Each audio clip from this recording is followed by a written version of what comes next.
നമസ്കാരം. ഇന്ന് ജൂൺ 14 നമ്മൾ വേൾഡ് ബ്ലഡ് ഡൊണേഷൻ ഡേ ആഘോഷിക്കുന്നു. വിശ്വവിഖ്യാതനായ കാൾ ലാൻസിസ്റ്റർ എന്ന് പറയുന്നൊരു വ്യക്തി ABO ഗ്രൂപ്പ് ബ്ലഡ് കണ്ടുപിടിച്ചതിൻ്റെ ഒരു ദിവസമാണ്, അദ്ദേഹത്തിൻ്റെ ജന്മദിനമാണ് നമ്മൾ ബ്ലഡ് ഡൊണേഷൻ ഡേ ആയിട്ട് ആഘോഷിക്കുന്നത്. ഇത് ലോകത്ത് നിലവിൽ വന്നു തന്നെ വേൾഡ് ഹെൽത്ത് ഓർഗനൈസേഷനും റെഡ് ക്രോസ് സംഘടനകളും കൂടി ആലോചിച്ച് തീരുമാനത്തിൻ്റെ പുറത്താണ്.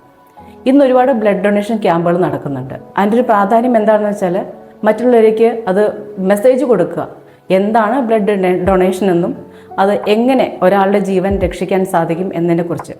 നമ്മുടെ ശരീരത്തിൽ നിന്ന് പോകുന്ന ഒരു വെറും 8% ബ്ലഡ്, അതായത് 470 മില്ലി ബ്ലഡ് മാത്രമാണ് മറ്റുള്ള ശരീരത്തിലേക്ക് നമ്മൾ കൊടുക്കുന്നത്.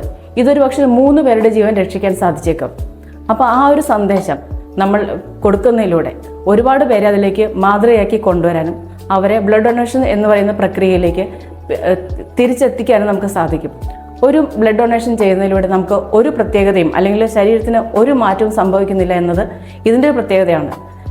ഒരു ഡൊണേഷൻ ചെയ്യുന്നതിലൂടെ അതിൽ നഷ്ടപ്പെടുന്ന ബ്ലഡ് നമുക്ക് തിരിച്ചെത്തിക്കാൻ വെറും 48 മണിക്കൂർ മതി. ആ 48 മണിക്കൂറിൽ നമുക്ക് തിരിച്ചെടുക്കുന്ന ബ്ലഡ് അത്രയും പ്യുവറായിട്ടും അത്രയും എനർജി ചേർന്ന ഒരു ബ്ലഡാണ് ശരീരത്തിൽ തിരിച്ചു വരുന്നത്.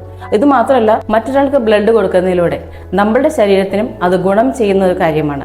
ഒരു റെജുവിനേഷൻ അല്ലെങ്കിൽ പുതിയൊരു ബ്ലഡ് വരുന്നതിലൂടെ ഹാർട്ട് അറ്റാക്ക് പോലുള്ള അസുഖങ്ങൾ മറികടക്കാനും അതിനെ നിയന്ത്രിക്കാനും കുറയ്ക്കാനൊക്കെ ഒരുപാട് സഹായിക്കുന്നുണ്ട്. നമ്മുടെ പ്രധാന ലക്ഷ്യം എന്നുള്ളത് വേറൊരാൾക്ക് ജീവൻ കൊടുക്കുക. ഈ ബ്ലഡ് ഡൊണേഷൻ്റെ സ്ലോഗൻ തന്നെ അങ്ങനെയാണ്, ഗീവ് ബ്ലഡ് ഗീവ് ലൈഫ്. സന്തോഷം നമ്മൾ ബ്ലഡിലൂടെ നേരുക എന്നതാണ്. ഇത് ക്യാമ്പുകൾ നടത്തുന്നതിലൂടെ കൂടുതൽ നമുക്ക് മനസ്സിലാക്കാൻ കഴിയുന്നത് അവരുടെ സന്തോഷം ഷെയർ ചെയ്യുക എന്നുള്ളതാണ്. കൊടുക്കുന്ന ആളും വാങ്ങിക്കുന്നവളും പരസ്പരം സ്നേഹം ഷെയർ ചെയ്യുക. ഒരു സമൂഹത്തിൽ ഏറ്റവും കൂടുതൽ മാതൃകയാകാൻ പറ്റുന്ന ഒരു ക്യാമ്പ് തന്നെയായിരിക്കും ബ്ലഡ് ഡൊണേഷൻ. അതുകൊണ്ട് തന്നെ ഞാനും നിങ്ങളും ഇന്നേ എടുക്കേണ്ട ഒരു തീരുമാനമാണ്, നമുക്ക് ആവശ്യമുള്ള ആളുകൾക്ക് ബ്ലഡ് ഡൊണേറ്റ് ചെയ്തുകൊണ്ട് തന്നെ അവരെ സഹായിക്കുക, അല്ലെങ്കിൽ നമുക്കറിയാവുന്നവരെ സമൂഹത്തിലേക്ക് തിരിച്ചു കൊണ്ടുവരാനുള്ള ഒരു മാർഗമായിട്ട് ബ്ലഡ് ഡൊണേഷനെ കാണുക, അതിനുവേണ്ടി പ്രവർത്തിക്കുക. Thank you.